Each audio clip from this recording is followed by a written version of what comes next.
도널드 트럼프는 아무런 성과도 얻지 못한 채 이란 폭격을 중단하라는 명령을 내릴 정도로 전쟁을 벌였습니다.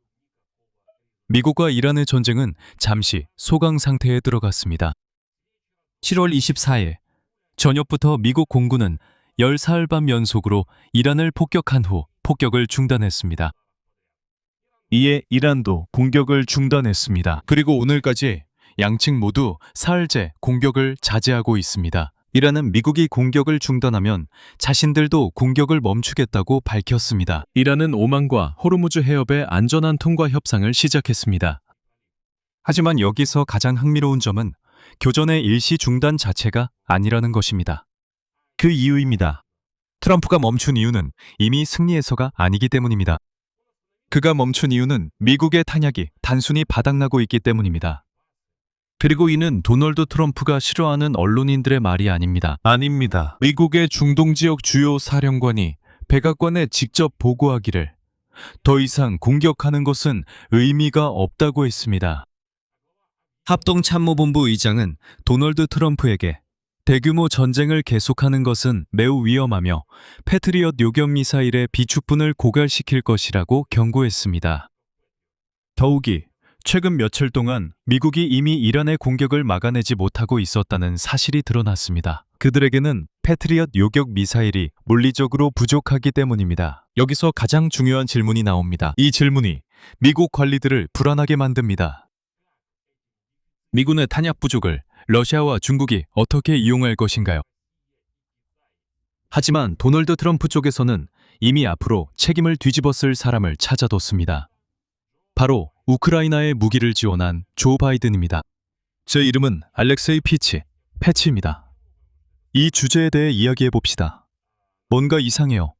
중동에서 갑자기 전쟁과 긴장이 멈춘 느낌입니다. 별거는 전혀 없습니다. 하지만 전쟁은 멈췄습니다. 아무튼 함께 이야기해 봅시다. 하지만 시작하기 전에 이 유튜브 채널을 구독해 주시길 부탁드립니다. 저희는 30만 구독자를 향해 나아가고 있습니다.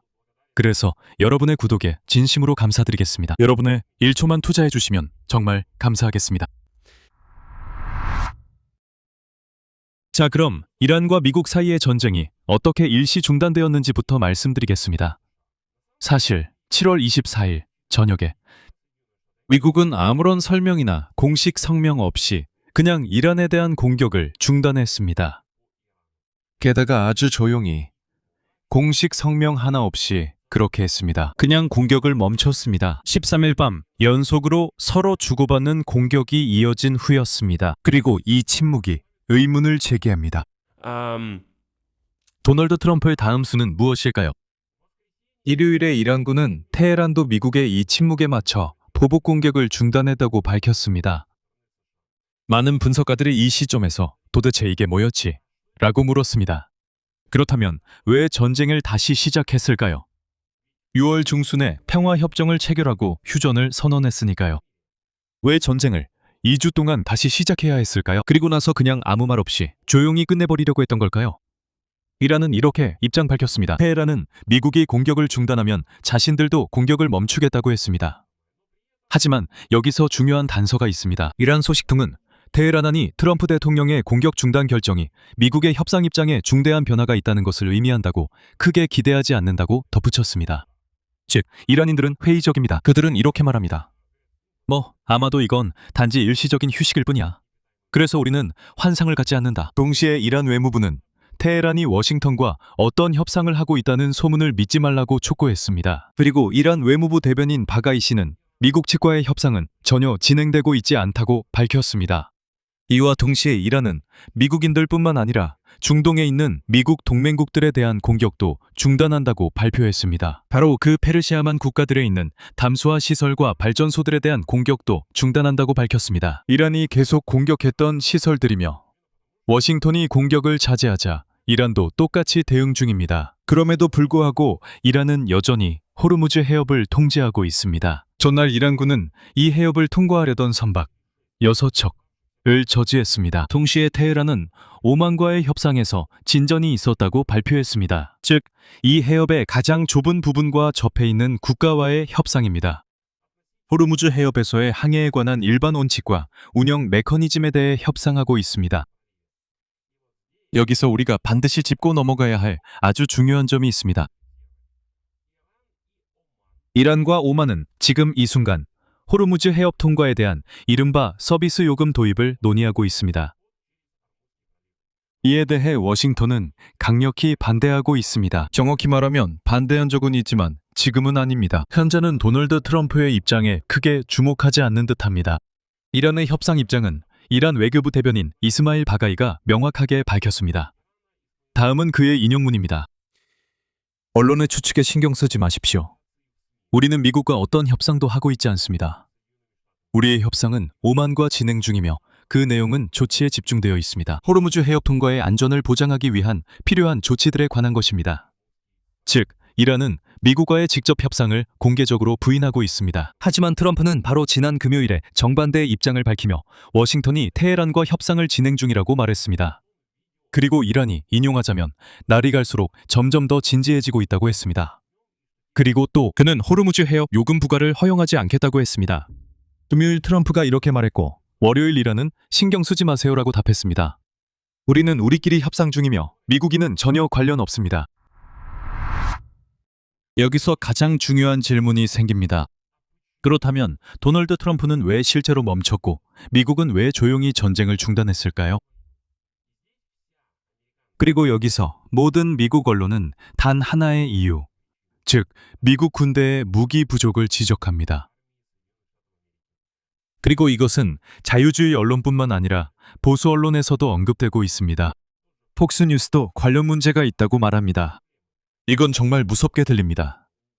세계에서 가장 큰 나라의 군대가 이 초강대국 거인의 군대는 무기가 거의 다 떨어졌습니다. 악시오스에 따르면 미국 군사주의부의 입장을 잘 아는 두 소식통을 인용해서 미국 중동 주둔군 사령관인 브래드 쿠퍼 제독이 급히 백악관에 연락해 호르무즈 해협 일대의 폭격 작전을 중단할 것을 권고했다고 합니다. 왜냐하면 그 작전이 효과의 한계에 도달했기 때문입니다. 더 이상 공격을 계속하는 건 의미 없습니다. 그리고 브래드 쿠퍼는 백악관에 이제 공격할 만한 고가치 목표가 너무 적게 남았다고 보고했습니다. 적어도 트럼프가 갈등을 전면적인 군사행동 수준으로 끌어올리기로 결정하기 전까지는 말이죠. 간단히 말하면 브래드 쿠퍼는 이렇게 말합니다. 들어보세요. 여기서 멈추든지 아니면 전면전으로 넘어갑니다. 세 번째 시나리오는 그냥 미사일과 포탄을 멍청하게 소모하는 것뿐입니다. 그는 이렇게 말합니다. 이건 전쟁도 아니고 평화도 아니며 결국 탄약 구적 외에는 아무 결과도 가져오지 않는다고요. 그는 말합니다. 우리가 멈추든지 아니면 이제 다음 전쟁 단계로 넘어가자고요. 하지만 이게 전부가 아닙니다. 왜냐하면 두 번째 시나리오가 있기 때문이죠. 즉 전쟁 확전인데 트럼프는 지금 그걸 실현 못합니다. 합참의장인 댄 케인 장군은 비공식적으로 도널드 트럼프에게 경고했습니다. 이란에 대한 대규모 군사작전을 재개하는 것이 기술적으로는 물론 가능하지만 이는 위험하며 요격미사일 재고를 고갈시킬 것이라고 했습니다. 미국 중부사령부가 쓸 수 있는 요격기입니다. 여기서 말하는 것은 바로 패트리엇 요격미사일과 중동 지역의 다른 방공수단들입니다. 요격미사일 비축분에 대한 위협은 대규모 전쟁으로의 복귀를 극도로 위험한 시도로 만든 여러 가지 고려사항 중 하나라고 엑시오스는 보도했습니다. 하지만 트럼프와 알고 보니 정치적인 저항도 있습니다. CNN에 따르면 미국 부통령 JJD 벤스는 참고로 처음에는 이 군사작전에 반대했었습니다. 금요일 백악관에서 대통령과의 회의에서 전쟁 확대에 대해 의문을 표명했습니다. 즉, 트럼프를 막는 것은 군부뿐만 아니라 그의 부통령도 마찬가지입니다. 그리고 바로 그 금요일 회의에서 케인과 다른 참모들이 우려를 제기한 후 트럼프는 단순히 공격을 중단하기로 결정했습니다. 유엔 주재 미국 대사 마이크 월츠는 이를 공개적으로 좀 더 부드럽게 설명하며 트럼프가 협상에 약간의 여지를 준다고 말했습니다. 이건 그의 인용문이고 제 말이 아닙니다. 약간의 여지입니다. 하지만 실제로 군사작전을 중단한 이유는 전혀 다릅니다. 외교적인 표현 뒤에는 결국 진짜 문제가 있습니다. 이미 3월에 다시 한번 강조하지만 전쟁의 2단계가 막 시작됐을 때 포춘지의 보도에 따르면 전문가들은 다음과 같이 지적했습니다. 전체 사드 체계 비축분의 약 25%가 지난해 12일간의 전쟁에서 이란의 탄도미사일로부터 이스라엘을 방어하는 데 사용되었습니다. 이어서 인용하겠습니다. 이 미사일들은 이미 매우 부족한 상태였고 우리는 이번 분쟁 단계가 시작되기 전에 충분히 구매하지 못했습니다. 그리고 이제 우리는 아마도 몇백 발을 더 소모했을 것입니다. 트럼프 본인은 금요일에 소셜 네트워크인 트루스 소셜에 글을 올렸습니다. 몇몇 방산업체들이 무기 생산을 4배로 늘리기로 합의했다고 밝혔습니다. 인용하자면 가능한 한 빠르게. 이것은 여러분도 아시다시피 인정하는 것입니다. 무기가 실제로 부족하다는 것이고 생산을 가속화해야 한다는 뜻입니다. 여기서 백악관의 당황함이 두드러집니다. 그 월츠는 일요일 방송에서 무기 비축 문제를 인정하면서도 동시에 그 문제를 대수롭지 않게 넘기려 했습니다. 예를 들어 CBS 뉴스 방송에서 그는 미국이 중동에서 화력 부족하다는 모든 주장을 터무니없는 소리, 완전히 말도 안 되는 소리라고 일축했습니다. 다음은 그의 인용문입니다. 우리에겐 전장, 즉 작전 지역에 필요한 모든 것이 있을 뿐만 아니라 계속해서 추가 물자가 도착하고 있습니다. 하지만 한편으로 도널드 트럼프 본인은 실제로 미사일이 부족하다는 점을 시사하고 있고 군 관계자들은 트럼프의 명령에 따른 모든 포격이 그저 무의미해졌다고 주장합니다. 하지만 문제는 단순히 지정학적으로만 봐도 훨씬 더 광범위합니다. 우리 우크라이나인들에게 가장 중요한 점이자 미국 관리들의 주요 우려는 바로 이 부족함을 러시아와 중국이 어떻게 이용할 것인가입니다. 뉴욕타임스는 이에 대해 이렇게 직접적으로 언급합니다. 인용하자면 미국 관리들은 블라디미르 푸틴과 시진핑이 앞으로의 결정을 내릴 때 미국의 군사물자 감소를 고려할 수 있다고 우려하고 있습니다. 러시아는 우크라이나와 유럽에 대해, 중국은 타이완에 대해 패트리어트 요격 미사일 비축량도 무한하지 않다는 거죠. 페르시아만 상공에서 이란의 탄도미사일을 막기 위해 발사된 패트리어트 한 발 한 발이 바로 그 패트리어트가 안타깝게도 우크라이나도 대만도 유럽도 그 누구도 받을 수 없게 됩니다. 그리고 미국이 죄송하지만 이란에서 자국의 비축분이 바닥났다면 그러면 블라디미르 푸틴에게 유혹이 생깁니다. 즉 미국이 지치고 바쁘게 된 지금 우크라이나를 압박하며 나토의 반응을 살필 수 있다고 생각할 수 있습니다. 왜냐하면 미국의 안보 우산이 모든 전선에 동시에 충분하지 않을 수 있기 때문입니다. 주목할 점은 루마니아가 사흘 밤 연속 드론을 격추하고 있다는 사실입니다. 러시아 드론에 F-16 전투기로 격추하고 있습니다. 즉 이미 탐색이 이루어지고 있다는 뜻입니다. 그리고 같은 뉴욕타임스 신문은 도널드 트럼프의 전반적인 상황도 그리고 있는데 그에게는 그다지 즐거운 상황이 아닙니다. 이 신문은 도널드 트럼프 자신이 함정에 빠졌고 그의 대통령직이 점점 그를 집어삼키고 있다고 씁니다. 그는 탈출구를 찾으려 하지만 출구가 없는 전쟁에 빠져 있다는 것입니다. 이미 이 전쟁이 미국의 또 다른 끝나지 않는 전쟁이 될 수 있다는 말도 나오고 있습니다. 도널드 트럼프가 세운 목표들은 사실상 거의 달성되지 않은 채로 남아 있습니다. 이어서 뉴욕타임스를 인용하겠습니다. 그는 그것들과 석유 가격의 급등, 그리고 그 여파가 주식시장에 미치는 영향을 통제하지 못했습니다. 선박 통행량은 다시 최저 수준으로 줄었습니다. 이제 홍해와 아덴만 사이에 또 다른 전략적 항로가 위협받고 있습니다. 바로 바벨만데브 해협을 말하는 것입니다. 그리고 대통령이 하르크 섬을 점령하겠다고 위협했지만 이란이 석유를 수출하는 곳이기도 합니다. 또는 지하 농축 우라늄 저장고를 장악하겠다고 했지만 그는 공개적으로 지상군을 파병하고 싶지 않다고 인정했습니다. 그리고 미국 대통령 보좌관들의 말에 따르면 이 모든 제약들이 트럼프를 깊이 실망시키고 더욱 예측 불가능하게 만들었습니다. 그리고 가장 중요한 것은 그에게는 이란의 핵 프로그램을 파괴하기 위한 명확한 계획이 없다는 점입니다. 그리고 또 하나, 뉴욕타임즈의 인용문입니다. 사실상 승리 전략 없이 갈등에 뛰어들었습니다. 이제 그는 체면을 유지하면서 승리는 고사하고 갈등에서 빠져나올 방법을 찾으려고 애쓰고 있습니다. 그리고 이 매체는 현재 미국 행정부가 직면한 3가지 선택지를 나열하고 있습니다. 추가적인 군사적 확전, 이란에 대한 경제적 압박 강화, 혹은 목표 달성을 선언하며 갈등에서 벗어나 우리가 원했던 것을 이미 이뤘다고 말하는 것입니다. 그리고 신중함의 주요 이유 중 하나는 바로 그 무기 비축량의 고갈입니다. 전략국제문제연구소 CSIS 자료에 따르면 미국은 일부 주요 요격 미사일의 비축량의 절반까지 이미 소진했을 수 있습니다.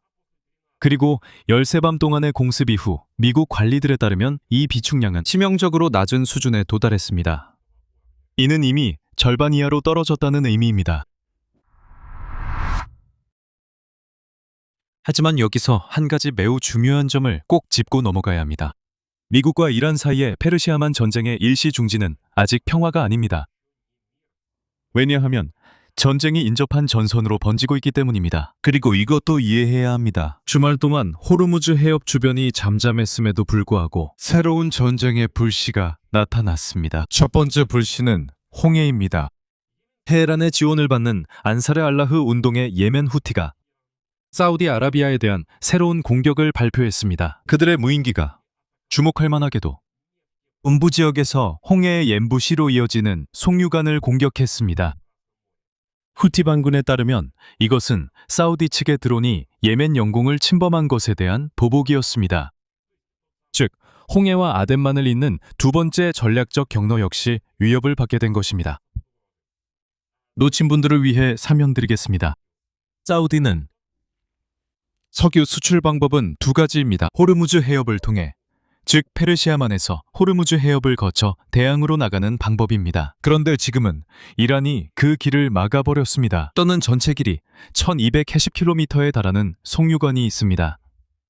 페르시아만에서 나라 전체를 가로질러 홍해로 이어집니다. 거기에는 옌부 항구가 있어서 석유를 선적하고 수에즈 운하나 바브엘 만데브 해협을 통해 수출할 수 있습니다. 하지만 이제 이 송유관은 후티 반군의 공격을 받고 있습니다. 즉, 사우디아라비아의 석유 수출이 완전히 차단될 수 있는 현실적인 위험이 생긴 겁니다.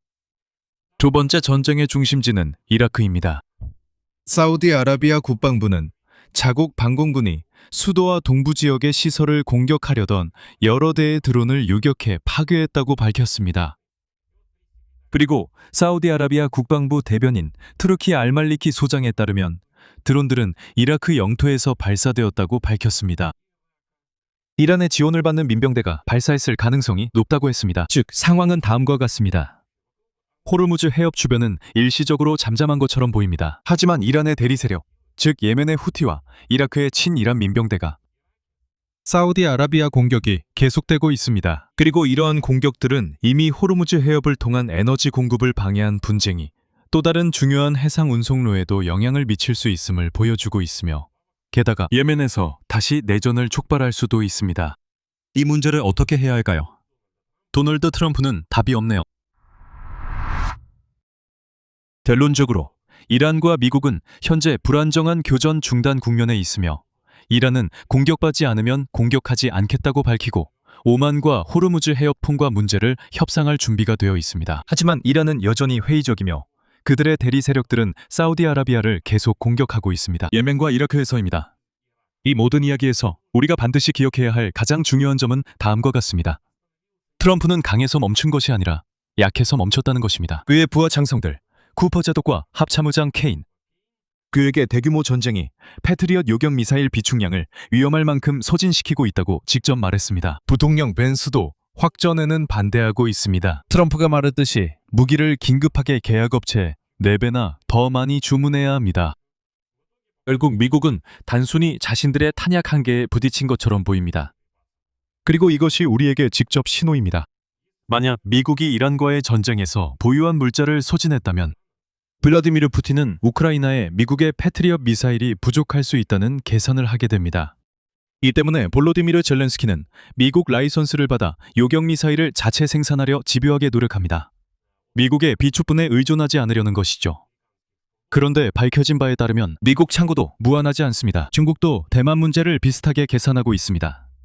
중동 전쟁은 러시아가 우크라이나를 상대로 벌이는 전쟁에 직접 영향을 줍니다. 즉, 발사된 요격 미사일 하나하나가 이제 우리에게 부족하게 되었습니다.